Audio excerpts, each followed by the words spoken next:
ஆத்மாவாக இருந்தாலும் மனதார 3 முறை நெஞ்சில் கை வைத்து அவர் முகத்தை நினைத்து நன்றி நன்றி நன்றி.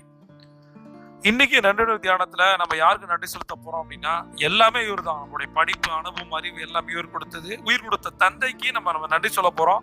அவரோட பேரை போட்டு 3 முறை வாழ்க வளமுடன் வாழ்க வளமுடன் வாழ்க வளமுடன் அப்படின்னு நம்ம போட போறோம். அடுத்தது இந்த அதிகாலையில் நம்ம பார்க்க போறது பண சுய கட்டளைகள். சுய கட்டளைகளை எதுக்காக சொல்லணும் அப்படின்னா, 3 வித சவால்கள் நமக்கு இருக்கு. உறவுமுறை சவால்கள், பண சவால்கள், ஆரோக்கிய சவால்கள்.